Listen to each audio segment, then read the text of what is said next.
absolutely. There is ED heat on Sanjay Raut there, and the opposition really has come out to stand united against Sanjay Raut. We saw the TMC also this morning come out and say this is exactly how the central government misuses agencies against those who've been trying to speak out against them. The BJP was first accused of spearheading this entire crisis in Maharashtra, and now they're being accused of using or misusing the agencies at their disposal against their political opponents, starting with Sanjay Raut. But like you mentioned, Deepak Kesarkar's letter as well talks about Sanjay Raut, and that's very, very important because he has been someone who has been at the forefront of the face of the Uddhav camp, really. He's been leading the fight against the rebels, calling them sellouts, and he is the one who is now being criticized as part of this open letter where Deepak Kesarkar and the rebel camp have come out and said that the man who has never been elected before is calling all the shots in Shiv Sena. He is in connivance with the Congress and the NCP, trying to kill the very existence of Shiv Sena.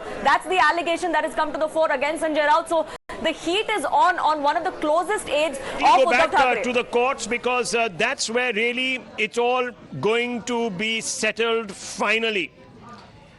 If the Shinde camp wins, if the disqualifications are set aside, Pranesh, it's curtains for Uddhav Thackeray.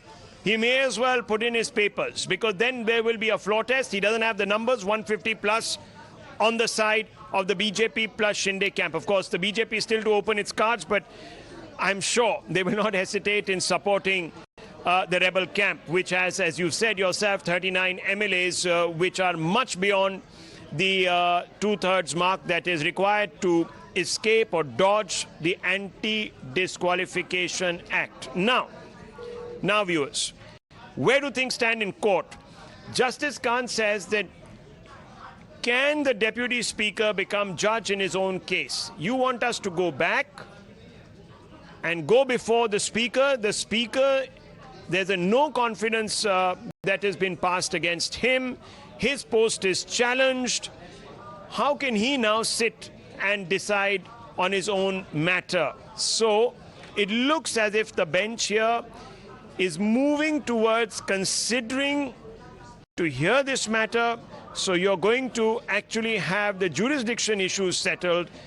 And it appears at this moment, I could be wrong, and of course there are many twists and turns, that the precedents being cited by Manu Singhvi might be set aside. So we will have to wait and see, viewers.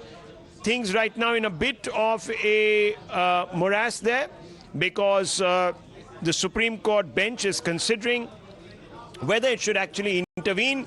It is looking at Dr. Singhvi's entire argument, where Dr. Singhvi himself has come out and cited a particular precedent saying that the courts have no role. This matter is supposed to be before the Speaker. Now, Singhvi also said on 20th, these MLAs went to Surat. On 21st, they're supposed to have written this mail. On 22nd, Speaker received this notice.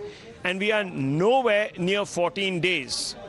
So it's strange, because the point that is being raised by the Shinde camp is that we only got 48 hours to respond. Now Singhvi says, well, we were waiting for a 14-day period. Now the Shinde side says we have not been served with any reply. So obviously it's coming down to procedure, and all of this, of course, is part of settled law. And now the court, the bench, the Supreme Court bench will have to consider. It's a dual bench, I think, two judges there, Pardiwala and Justice Kant, and both of them are looking at this matter. Both are now asking questions in the court, viewers, but the next half an hour, 45 minutes could be actually crucial. Let's go back, in fact, yes. Justice Suryakant now saying, Rahul, let the Deputy Speaker file his affidavit of all the documents. So we've heard the Shinde camp, Advocate Neeraj Kaul representing him. We've heard Mr. Singhvi representing Uddhav and the newly appointed Sena legislature leader. And this is the most important part that we haven't heard so far. Kapil Sibal and Senior Advocate Rajiv Dhawan representing Deputy Speaker will now get a chance to say what the Deputy Speaker feels on his own position. That is now that has been challenged by the rebel camp leaders. Nilashish.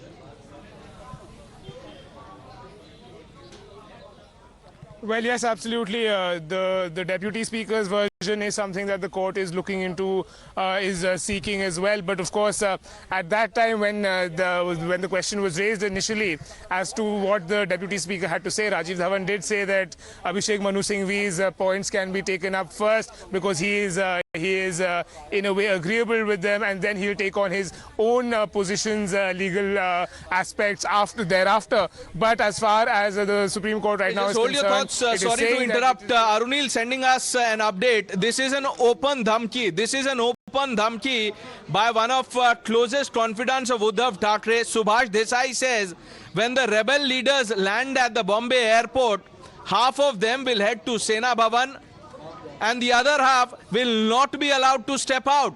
This comes 2 days after Sanjay Raut said that, look, I dare you to come here.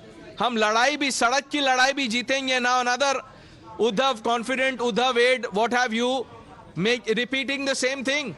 This is big. Not surprising given the stakes involved here, but very condemnable, of course. You cannot be issuing threats. Now, obviously, this is an attempt at playing mind games also, suggesting that the camp itself is divided, that there are people who are sympathetic to Uddhav Thackeray and voluntarily will return to the fold. That remains to be seen. But at this moment, viewers, it's the court battle. It's the court battle, the all-important Supreme Court battle that could decide which way this test match is headed. Will it go into the 5th day? Will that be the decider? That remains to be seen. The first test ended in a victory of sorts for the Shinde camp, though it was a draw because they were able to put up the runs, that is, get the number of MLAs. The second test is now begun. That is going to be in the Supreme Court. Will they be able to score an innings defeat? We need to now see, because the Supreme Court, if it comes out in favor of the Shinde camp, then Brabant Stadium will witness the final match, which will be the match that will be played on the floor of the assembly, so to speak, which is only a stone throw from Brabant Stadium, as you know, and that will be the decider. So the second test is being played in the Supreme Court. The first one was played in Guwahati, Supreme Court in Delhi, Guwahati, and now, of course, the third test will be played in Mumbai, but it all depends on what really happens in the second test, which is before the Supreme Court. I'm sorry, I'm using cricketing analogies here, but in some ways or the other, it all comes down to a test of metal. Cricketing analogy, Rahul, forgive me for saying this, but the second test which is being played in the Supreme Court and the Supreme Court judges are the umpires. Really, there's also a provision of DRS, decision review system here. So you could, have a delay before the third and the final test match that you're referring to takes place at the Brabant Stadium in Mumbai.